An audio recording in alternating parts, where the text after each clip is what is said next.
I choose option 2. Claire Bennett, protagonist. Olivia Bennett's sistered. Helen Bennett's a mother. Thomas Bennett's fathered. And for the groom, Alexander Reed S. instead of Noah. And his mother Beatrice Reed S. instead of Victoria.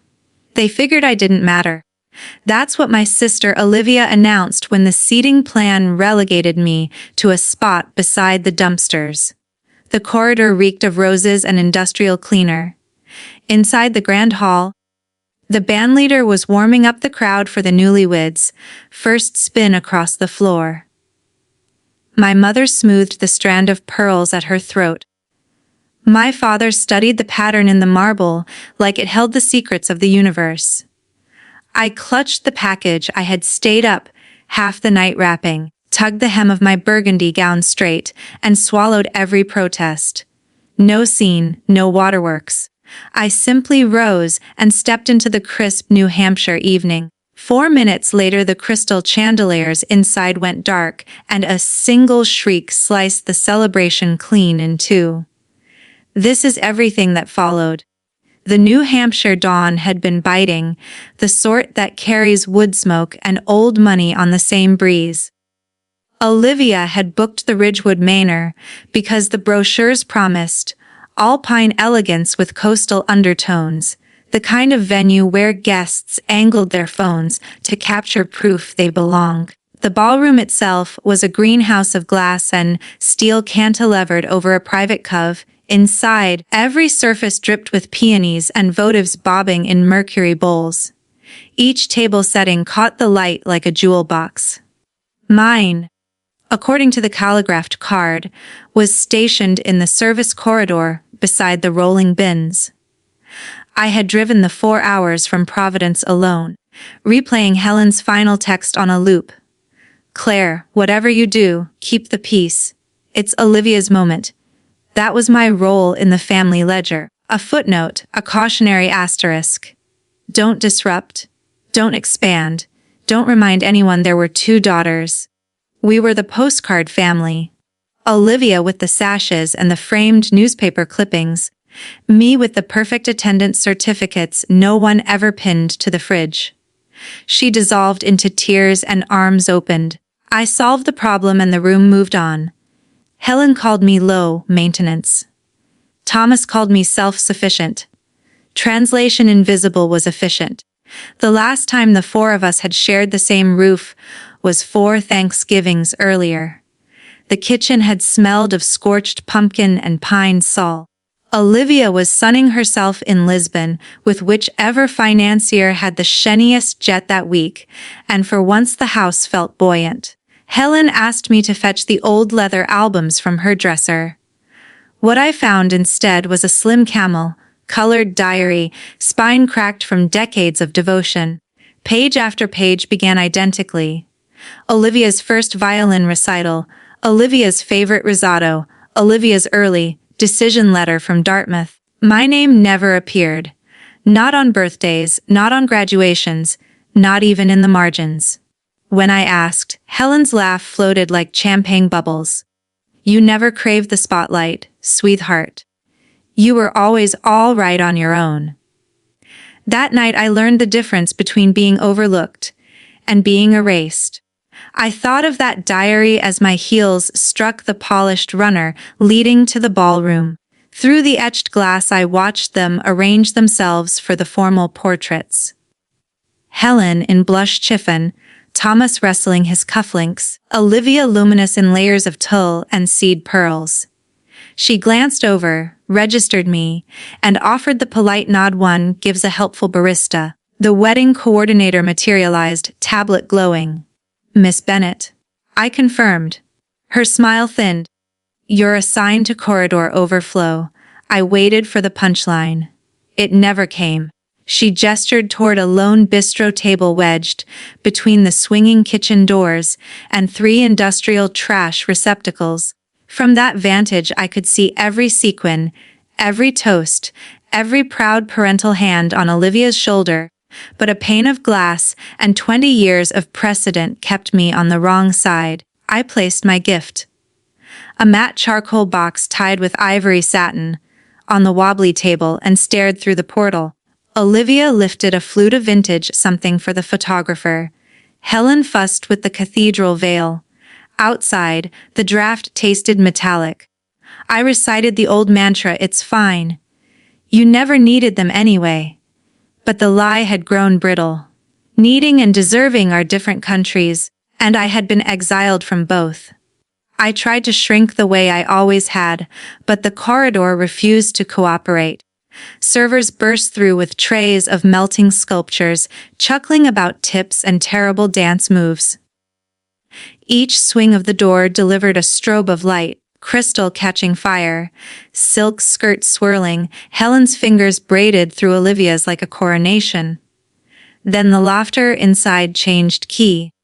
Olivia herself glided toward the doorway, bouquet drooping like a reprimand, veil skimming the floor. She halted just shy of the threshold, her reflection fracturing in the glass. Two Olivias, one worshipped, one weaponized. "Well," she said, canting her head the way she had since we were 6, and she wanted the last swing. "At least they finally found the place you fit." I felt the words land between my ribs. Care to translate? Her half-smile surfaced, the same one that used to precede her snatching the bigger bedroom. "You don't count Claire." Simple arithmetic. The corridor noise receded. My pulse filled the vacuum. Behind her the photographer called, "Bride, we're losing the light." She ignored him, waiting for the meltdown that would validate every accusation. I gave her nothing but eye contact until her smirk faltered. "You know," I said, voice low enough to stay between us. "There was always room for two. You're the one who kept moving the furniture."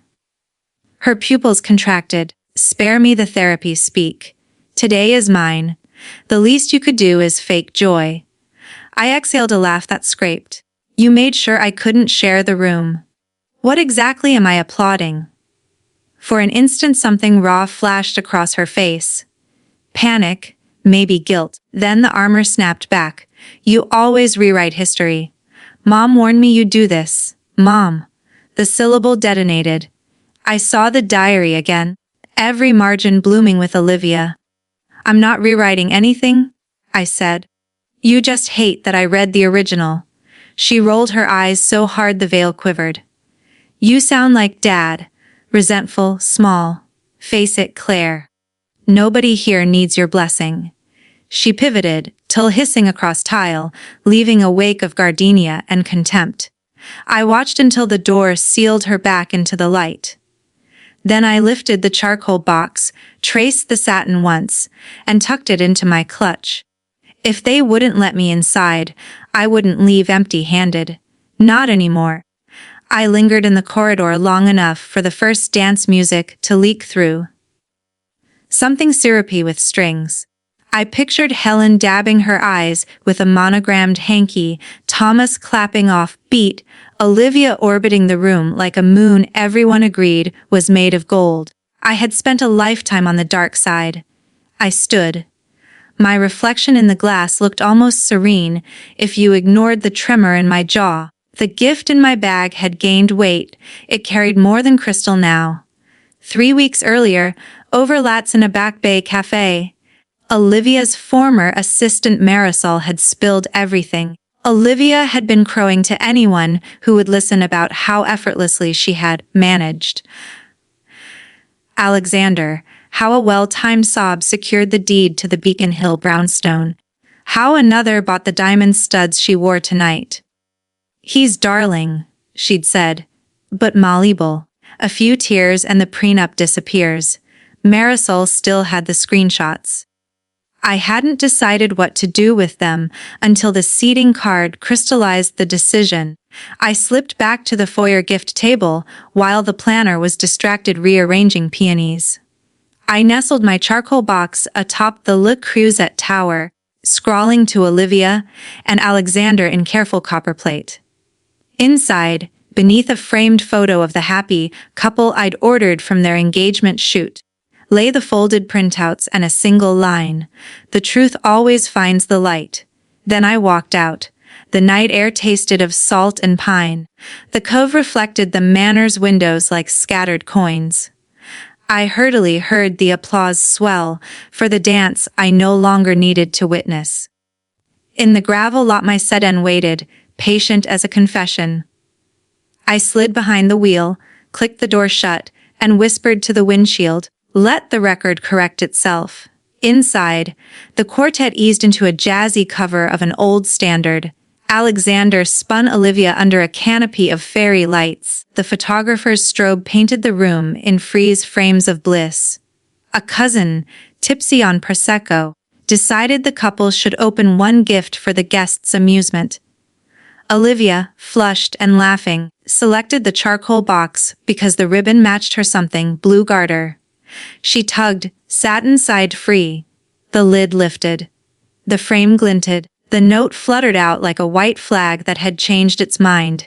Alexander leaned in first. His smile died mid-curve. The printed bubbles glowed under the chandeliers. "He'll sign anything if I cry hard enough. Guest house for Mom and Dad by spring. Brownstone's mine by Christmas." The violinist sawed the same note twice. Olivia's fingers went bloodless on the crystal. "This is a forgery," she hissed, but her voice cracked like cheap glass. Alexander turned another page. Bank transfer confirmations. A selfie of Olivia toasting with the caption "Suckerborn every minute." A collective inhale sucked the oxygen from the room. Beatrice Reed, Alexander's mother, had been observing from the bar. She crossed the parquet with the measured stride of a woman who had closed hostile takeovers before dessert. "Raid the metadata, darling," she advised Olivia coolly. "Your own cloud backup doesn't lie." Olivia's bouquet slipped from her grip and exploded across the floor in a carnage of baby's breath. "Claire orchestrated this," she shrieked. "She's jealous. She's always been." Alexander's voice cut through, soft but final. "Claire didn't write those messages. You did." He produced a slim folder from his breast pocket and set it beside the ruined frame. "Annulment papers. Already notarized." The quartet stopped mid-phrase. A child near the cake table asked if the princess was sad. Olivia lunged for the documents. Beatrice intercepted with one manicured hand. "You open the gift, sweetheart. Own the contents." Helen stood frozen beside the head table, champagne sloshing over her wrist. Thomas stared at the floor, as though it might open and swallow the entire evening. For the first time in memory, neither rushed to Olivia's defense. Olivia spun toward them. "Vale Askew.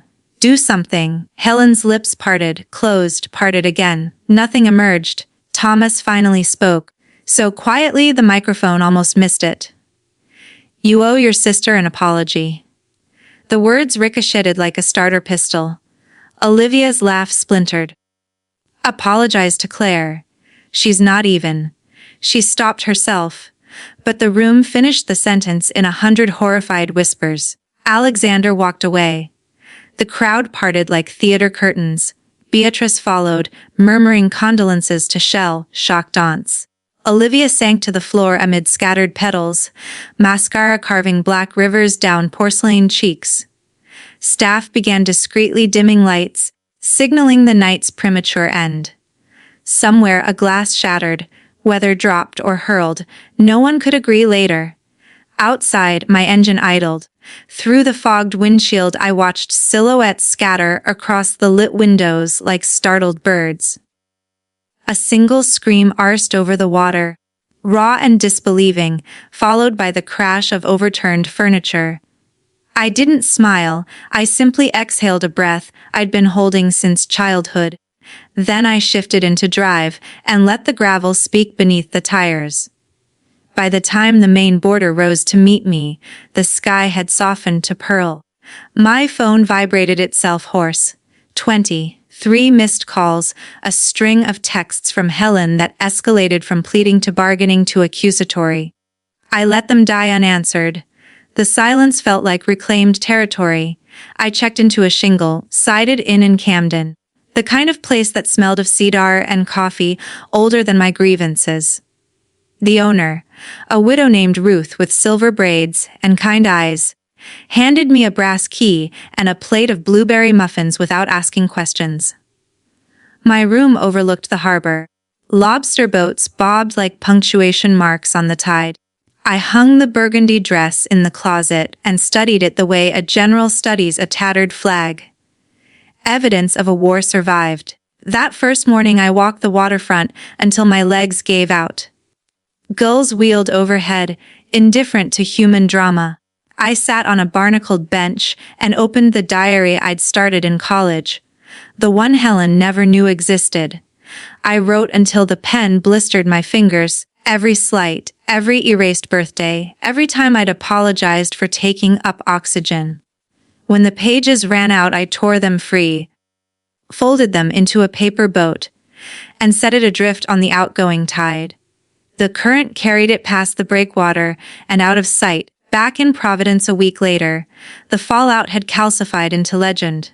Olivia had checked into a wellness retreat in Arizona. Helen left voicemails that grew shorter and more brittle. Alexander's lawyer sent a polite email confirming the annulment and thanking me for my discretion. I archived it without reply. Friends I hadn't spoken to in years surfaced with cautious invitations to coffee, eyes bright with curiosity. I declined most, accepted a few.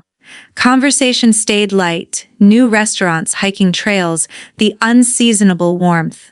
No one knew how to ask about the wedding without sounding ghoulish, so they didn't. One October afternoon, Thomas appeared on my doorstep clutching a paper bag from the Italian bakery we used to visit after my orthodontist appointments. His hair had gone more salt than pepper. The lines around his eyes looked freshly carved. "Cannoli," he said, holding the bag like a peace offering. I let him in. We sat at the kitchen island where I once did homework while he graded papers. He unwrapped the pastries with the same deliberate care he once used on Christmas presents. "Your mother's furious with me," he began. I told her some truths don't wait for permission. He bit into a shell, custard dotted his lip. I should have said them decades ago. I waited. He wiped his mouth. I kept a second set of albums in my office at the university. I thought if I documented your life separately it wouldn't threaten hers. He laughed, a dry sound. "Cowardly, I know, but I have them. Every science fair ribbon, every concert program, the essay you wrote about the ethics of sea, wall construction that won the state prize. I'd like you to have them." He slid a flash drive across the granite. I digitized everything, burned the originals so Helen couldn't purge them. I turned the drive over in my palm. It was warm from his pocket. Why now?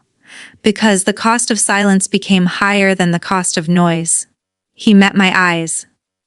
"I'm sorry, Claire. Not for Olivia's choices, for mine." I nodded once. The cannoli tasted exactly like childhood, only now I could name the bitterness beneath the sugar. Winter arrived early that year. I rented a tiny studio on the east side with windows that rattled in the wind and a claw-foot tub deep enough to read in. I took on freelance editing for university presses, dry monographs on coastal erosion and medieval taxation. The work was solitary, precise, healing. On Fridays, I volunteered at the local library's literacy program, helping kids sound out words their parents never had time to teach. One evening, a girl with braids and a gap-toothed grin handed me a crayon drawing two stick figures holding hands beneath a yellow sun. "That's you and me," she announced. "You teach me and I teach you how to draw straight lines." I taped it above my desk. In January, I received a letter postmarked Sedona. Olivia's handwriting, loopy and imperious even on prison stationery blue lines. She was finding herself in trauma-informed yoga, blaming childhood dynamics, requesting I visit so we could process. I read it twice, fed it to the fireplace, and watched the edges curl like petals in frost. Some bridges aren't meant to be rebuilt. Some are meant to burn so the river can run clear. Spring brought dogwood and second chances I hadn't applied for. At the farmer's market, I bumped into Marisol, the assistant whose screenshots had detonated the wedding. She was pushing a stroller. A toddler gnawed on a carrot. "I heard you moved," she said. "I'm glad.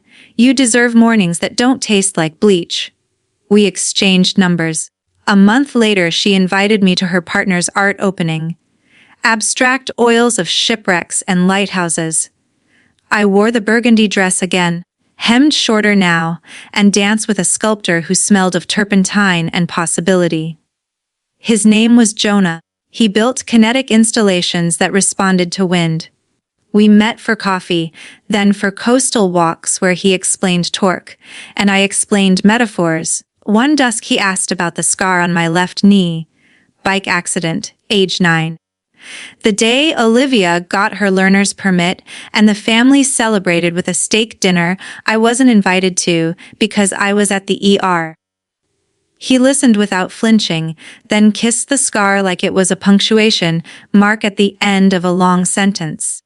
Years can compress or expand, depending on the weight you assign them. By the 5th spring after the wedding, I had published a slim volume of essays under a pen name. Pieces about invisible labor, about daughters who learn to photosynthesize in the shade. Reviewers called it quietly devastating. I dedicated it to the girls who were seated by the trash cans and learned to build tables of their own. Helen bought 6 copies. I know because the bookstore owner told me. She never wrote. Thomas sent a card with a pressed violet. Proud doesn't cover it. Olivia surfaced occasionally in tabloid footnotes. Another engagement, another retreat, another reinvention.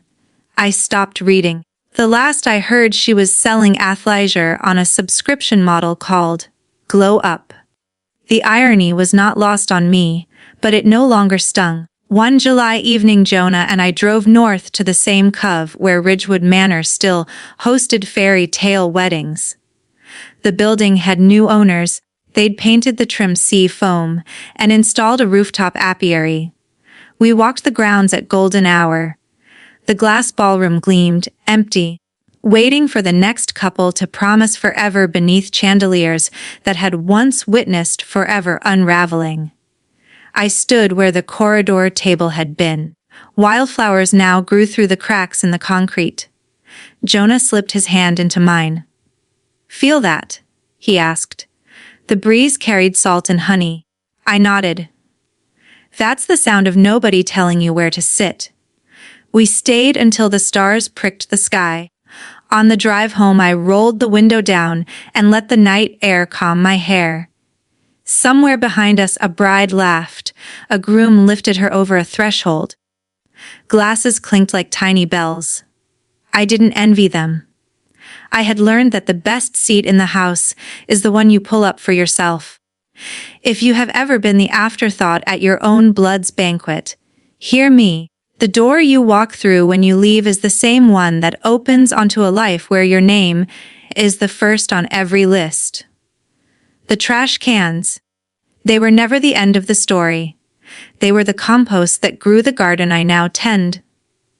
Rows of snapdragons and honesty. Moonflowers that only unfurl after dark.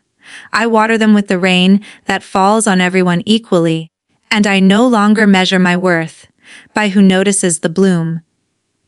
Tell me, have you ever had to walk away from your own family?